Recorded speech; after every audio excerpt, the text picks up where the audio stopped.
in some sort of way. Y'all be thinking that y'all can disrespect.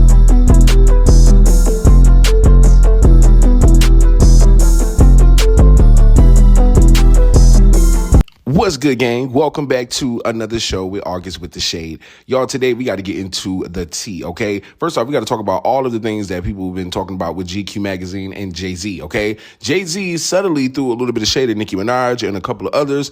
In the interview, you know, he was basically stating how he felt about beef and Kendrick Lamar, Drake, and a whole bunch of other things. And a lot of people, you know, pointed out some of the hypocrisy within Jay-Z because we was figuring out, okay, well, if you don't really like the beef and you don't really like the people talking about kids and stuff like that, then why did you allow Megan Thee Stallion to make a song about Nicki Minaj's husband?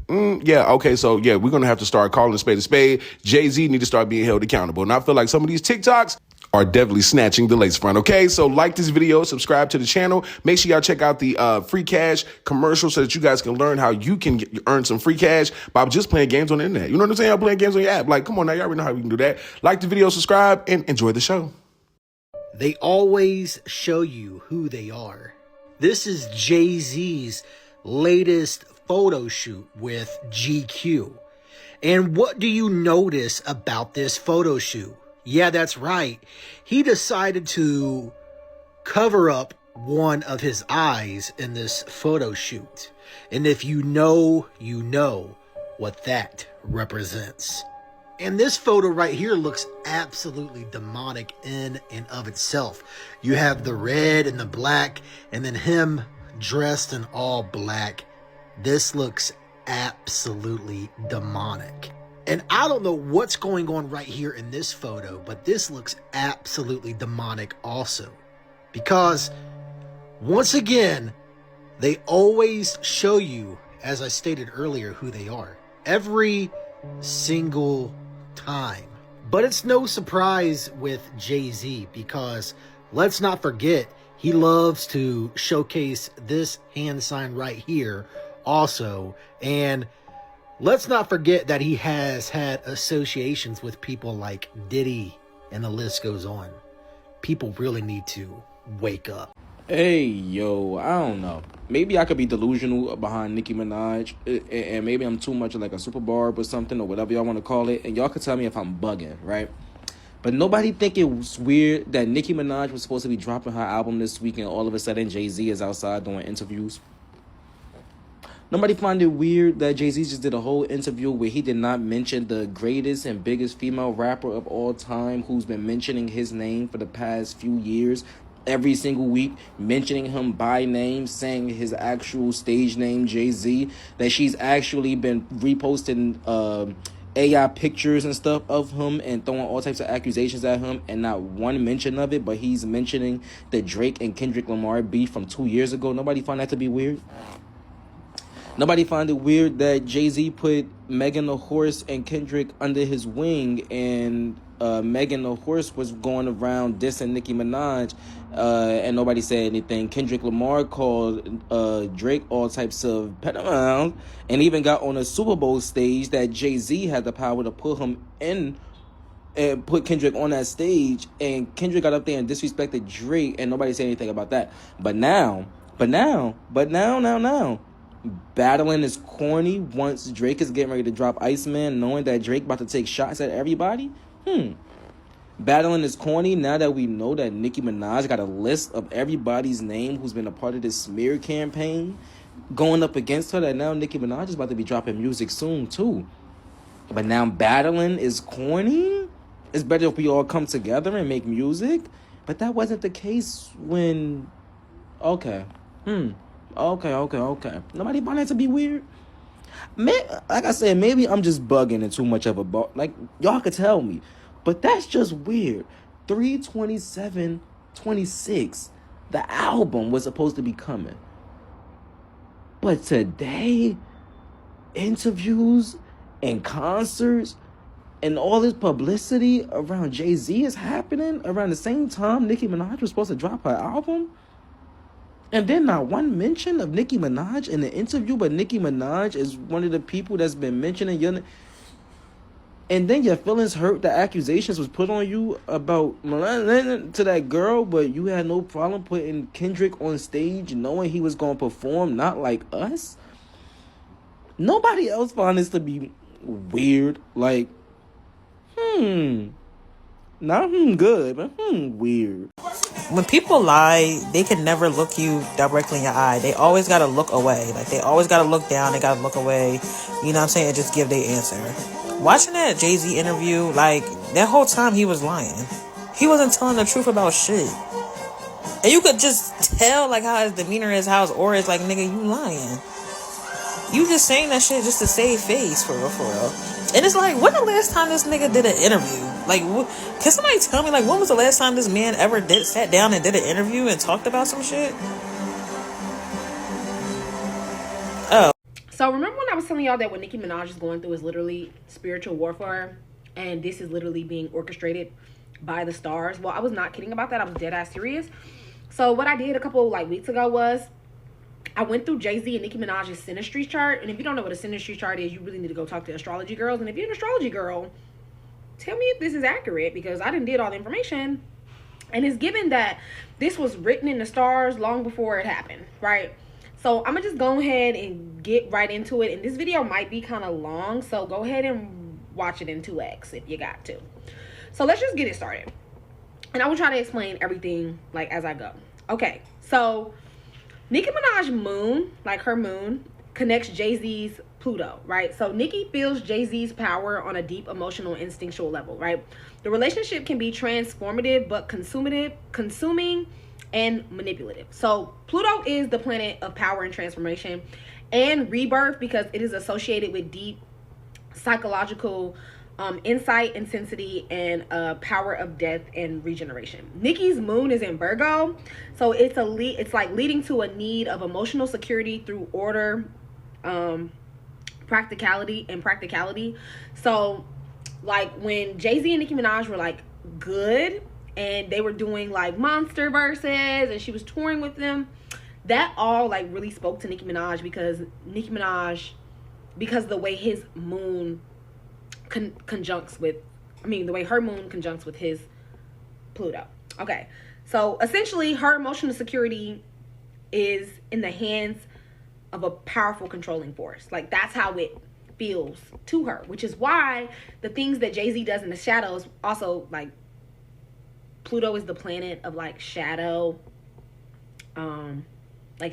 power, right? Okay, and so also Nicki's Mercury and Venus squares Jay-Z's Pluto. See, everything about Jay-Z is with Pluto. Like, he really operates from a place of Pluto, especially when it has to do with Nicki Minaj. And that's why it has like such a like intense effect on her. So Mercury is the planet of communication, and like Venus is like the planet of attraction or whatever. So there's an inner tension between the need for logical communication, right? Mercury, right? The need for harmony, affection, and beauty, right? This can control the narrative around her, distorting her voice and public image. So what is Jay-Z doing to Nicki Minaj right now, right? He is controlling the way her public image is and the way that she like expresses herself from a hidden place, which is Pluto. So this is like all like orchestrated in the stars. Jay-Z's influence can feel overpowering, silencing, or manipulative in communication, and can lead to power struggle over resources, values, or affection. That's literally how Nicki Minaj feels, right? He goes behind her back. He manipulates thoughts about her public image, her Grammy Awards, her nominations, her performances, and it's all like very shadowy, and it affects the way that she perceives her public success. So Jay-Z has 2 planets in Nicki Minaj's 8th house. 8th house is the house of transformation, shared resources, and intimacy. It also dominates money, sex, and domination. Like, it's the house of like mysticism and like occult and deep psychological and spiritual processes. So once again, like, Jay-Z is like he has all of these like planets and aspects that manipulate Nicki Minaj on a deep psychological level. So his moon, Uranus, Pluto, and ascendant are in Nicki Minaj's 8th house.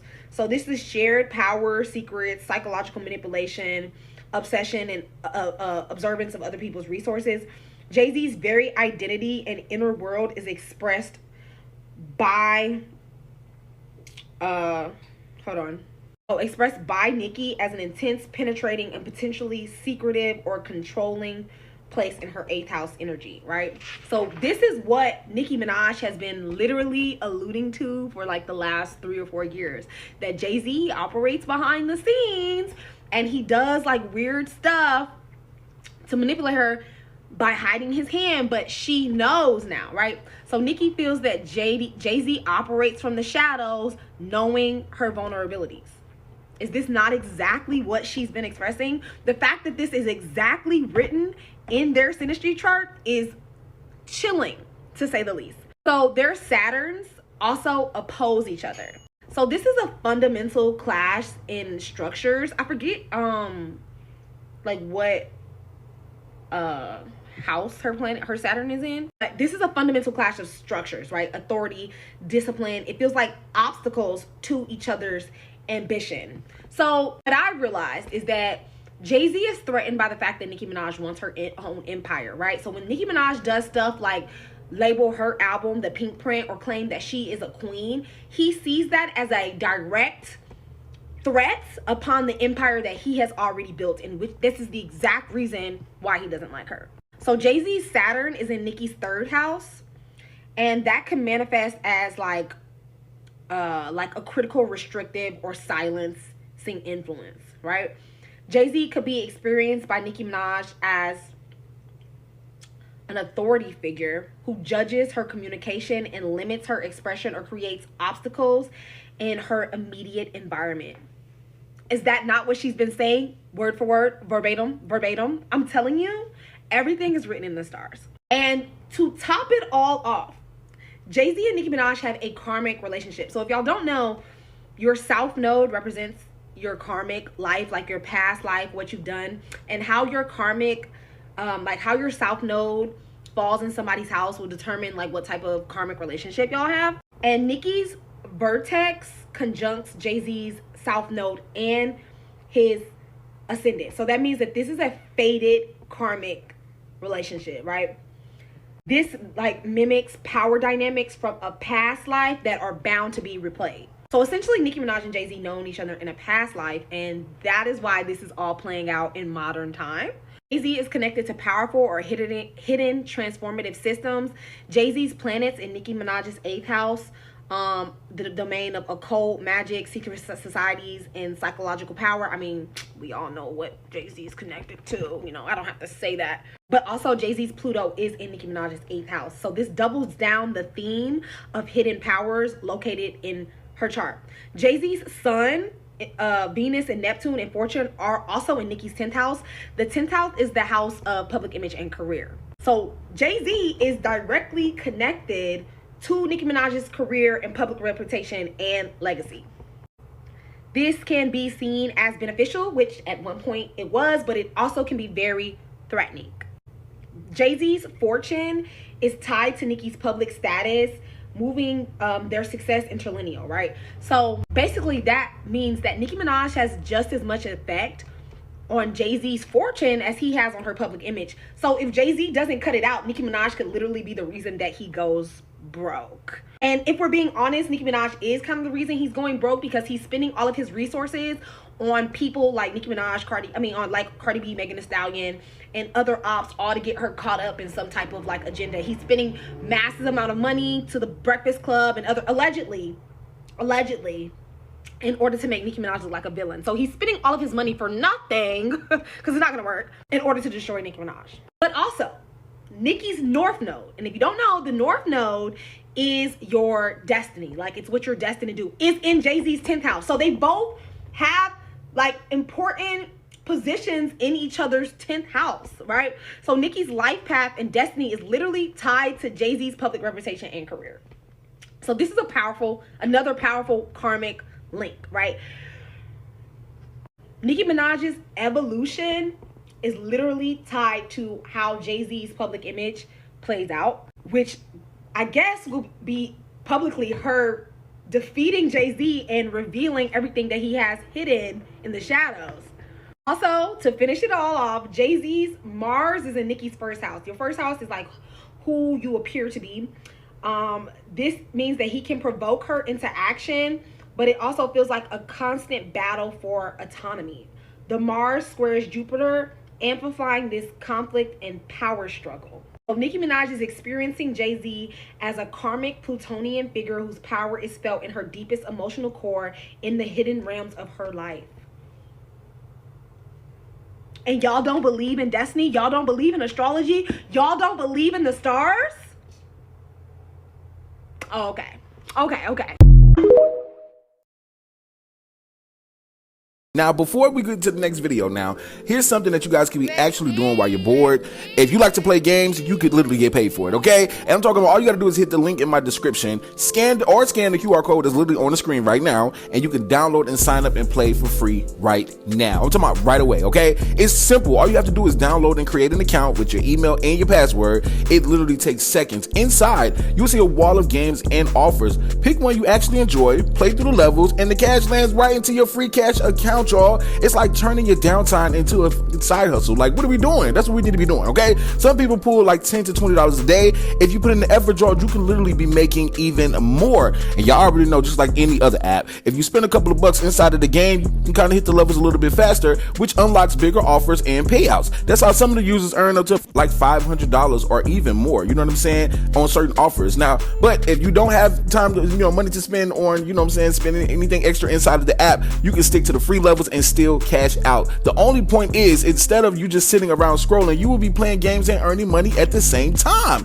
When it's time to cash out, you got options. You got PayPal and gift cards, okay? So if you're curious, hit the link in my description or scan the code on the screen. Download the app right now for free so you can start making money in your spare time, okay? All you have to do is use the QR code on the screen free right cash. now, and you can also get a $5 bonus just to keep. So when it comes to Nicki and Jay-Z, everybody's more focused on the money, but I am more keen to focus on the relationship. I've been one to say before that Jay-Z has never went out of his way to personally validate Nicki Minaj, not once. Monsterverse was straight up Kanye's idea. I believe she had said at one point in time, Nicki, don't get mad at me, that she sent Jay-Z the pink print, which is named after him, and he didn't give her a verse. He's giving Drake a gazillion verses, he don't even like him. He's giving Khaled a gazillion verses, and come on. For whatever those reasons may be, it simply has never happened. But I like to think all the way back to the Flawless remix. Self-Titled was a breakout moment for Beyonce because it was the first time that she would even be raw and expressive in her music, and she loved the fact like somebody like Nicki could be that sexually expressive. Beyonce didn't even want to sing songs like Blow and Rocket. In 2014, Nicki was at the height of her career. She was just about to release the pink print, and so Beyonce and Nicki got together for the On the Run 2 tour in Paris,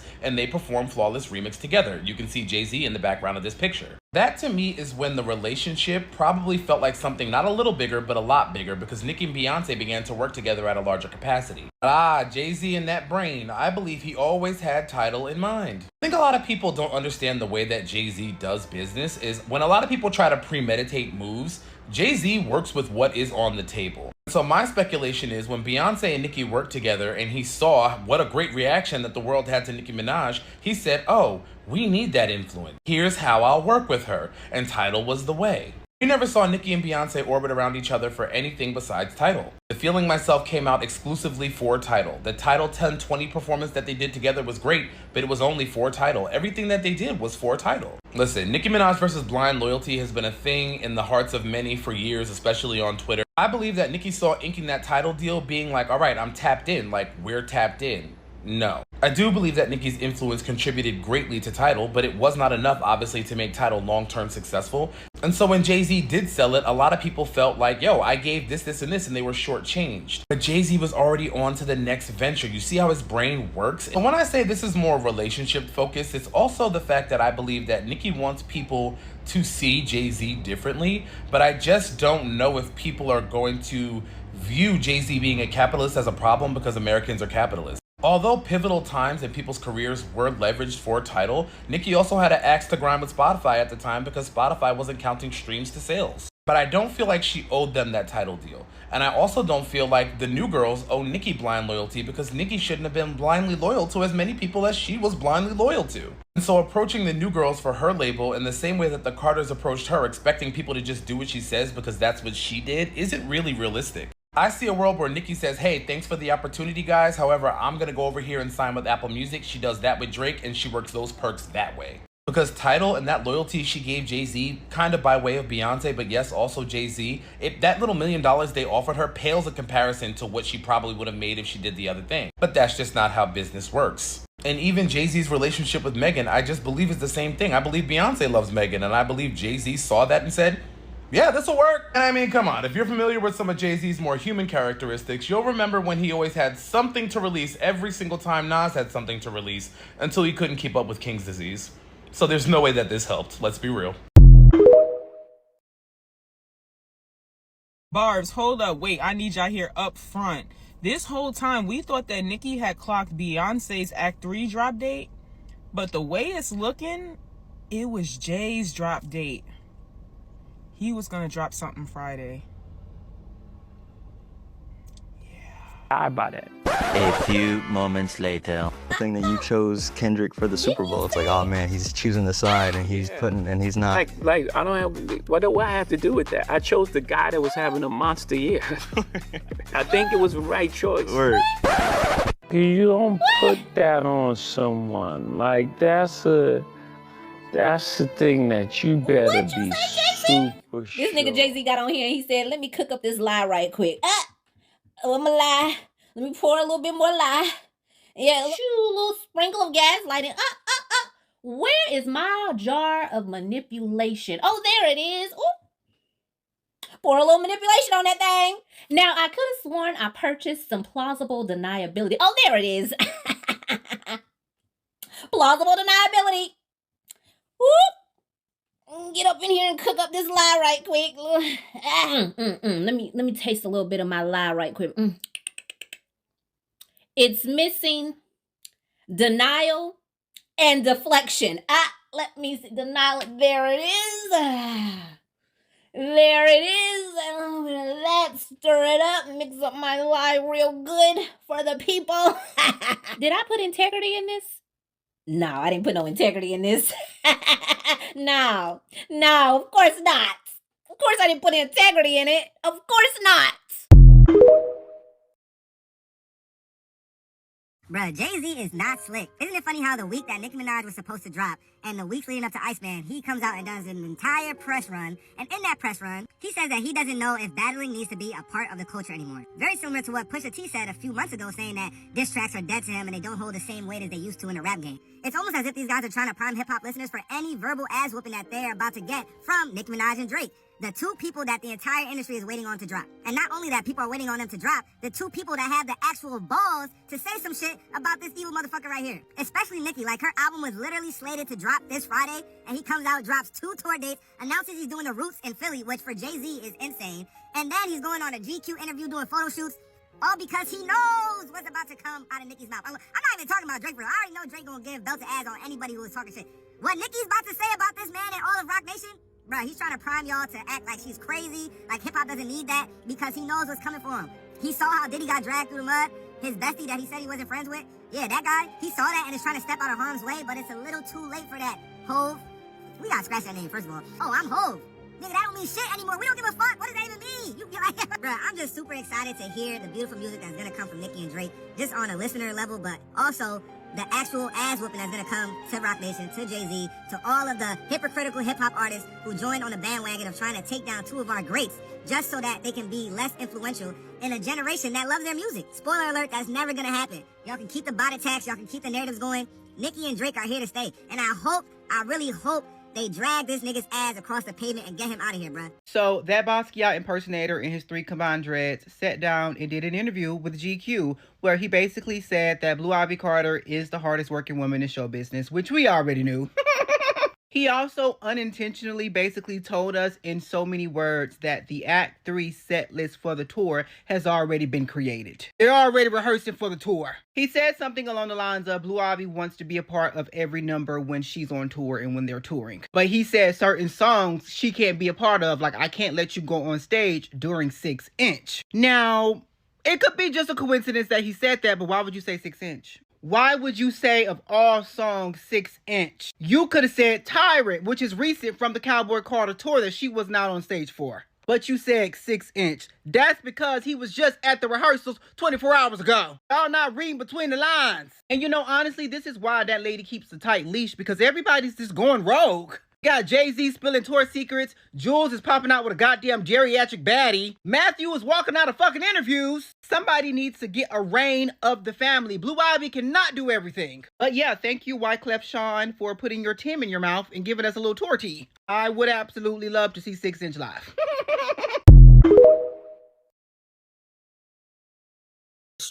Ironically, almost 15 years later, it's come up again. They say Beyonce's wedding ring was given to Kathy first. Allegedly, she was pregnant. When I started watching American Horror Story, I knew it was about Beyonce. Demonic predictive programming.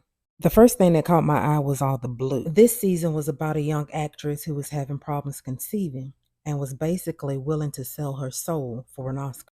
Now, we know Beyonce tried her hand at acting earlier in her career, but that's one award she won't be able to buy because she can't act. There was a scene from the set of Rosemary's Baby where Mia Farrow was wearing the fake baby bump.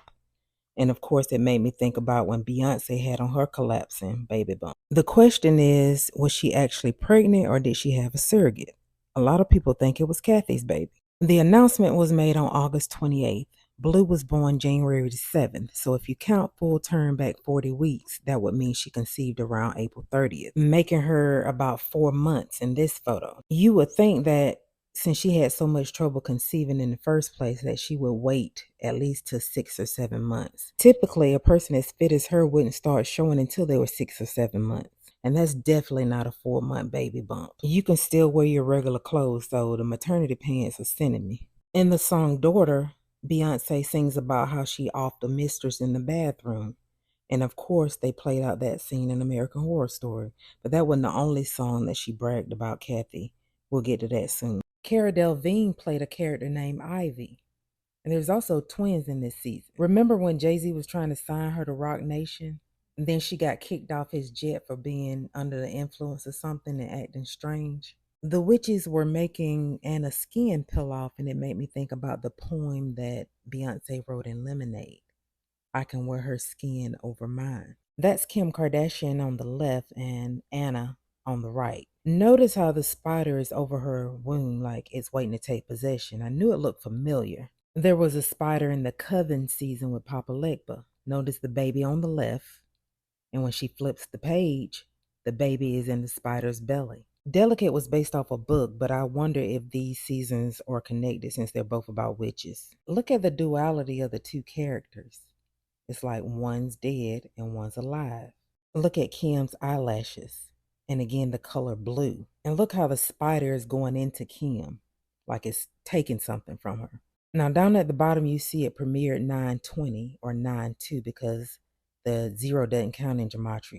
Their On the Run tour premiered on HBO on 9/20 or 9/2. They ended the tour on September 13th because they have that song together, the very first song they did together, Me and My Girlfriend. September 13th was the day that Tupac died. Kathy White died September 1st, but they found her September 2nd, just days before Beyonce's birthday.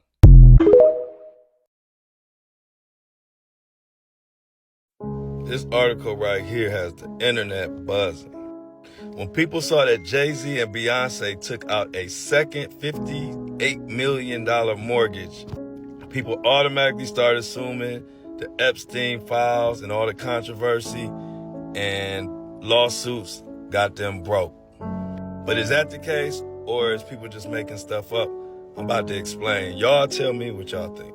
Now, there are many reasons that they could have took this out. I'm going to give you the shady reasons first, then I'm going to give you the financial reasons. There's been rumors that Jay-Z has been having to pay a lot of money behind the scenes to pay off different lawsuits between him and Roc Nation, causing him to become what they call a broke billionaire.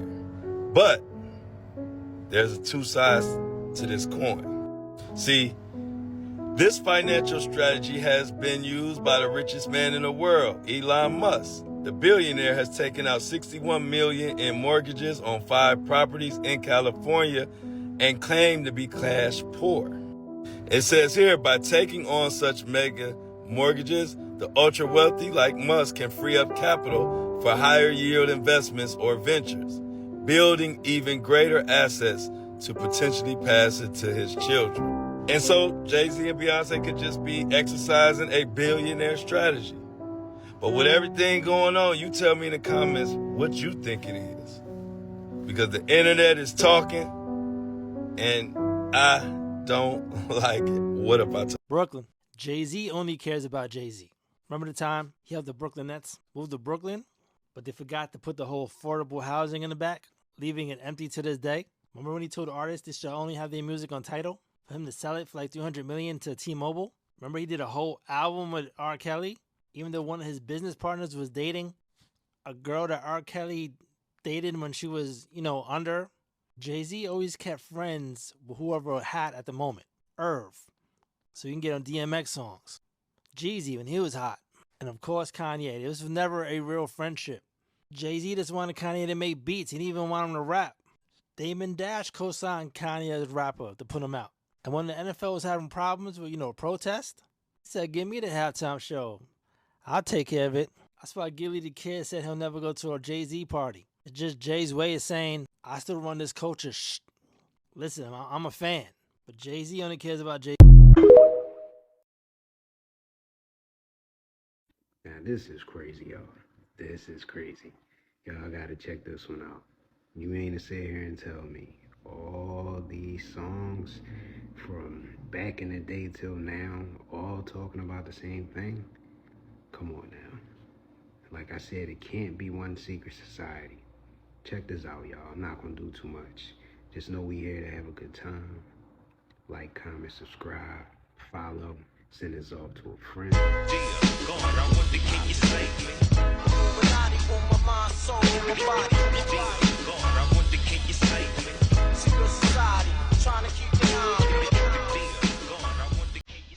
Once you look at it, you don't really do. They don't give a fuck about it.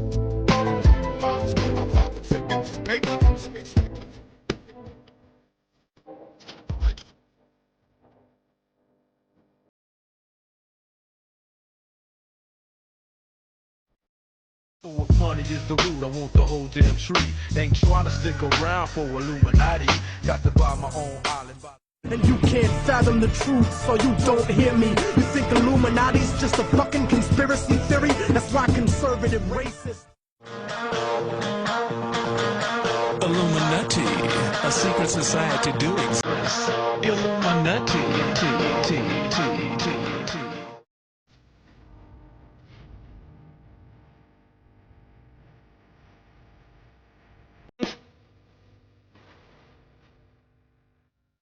Took me 33 years for me to see.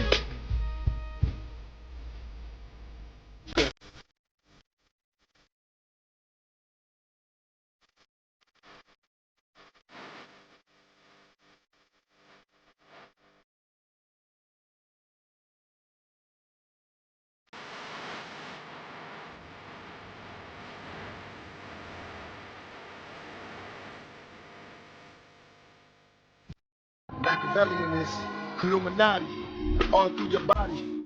The blows like a 12-gauge shot.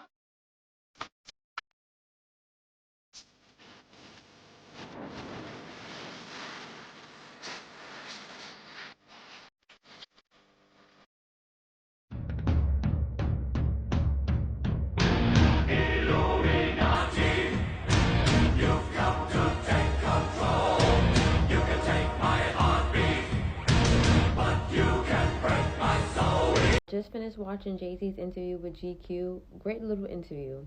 But there's one thing that I want to talk about. If you know me, you know I'm a huge fan of Jay-Z, right? I love Jay-Z. But loving someone is also holding them accountable. Jay-Z starts off the interview talking about two things. He talks about the Tony Busby thing and capitalism. And there's that good old PR working because they know to talk about the hot topics first. He says very blatantly that he doesn't care about people calling him a capitalist. And he doesn't actually even believe in capitalism. He then goes to mention these other white billionaires and millionaires, Murdochs, Rockefellers, Carnegie. And again, he's peddling this idea of no one talks about capitalism when it was them. Jay-Z, we've been talking about capitalism when it was them.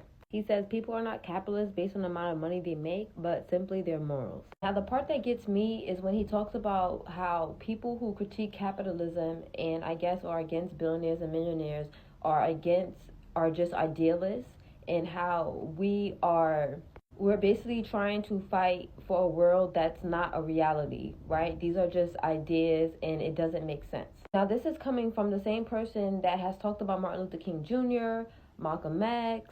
We know these men to be very socialist, right? Who literally went against capitalism. You're basically trying to say that they were just idealists. Now, the part that ties it all together for me is when he says that idealists never win, right? And he's right. We see that, right? If he's saying that idealists are people who are fighting against capitalism and all that, the Martin Luther King Jr.'s, the Malcolm X, they don't. They're dead. There's a reason for that. He also mentions how he's never exploited anyone or taken advantage of the system.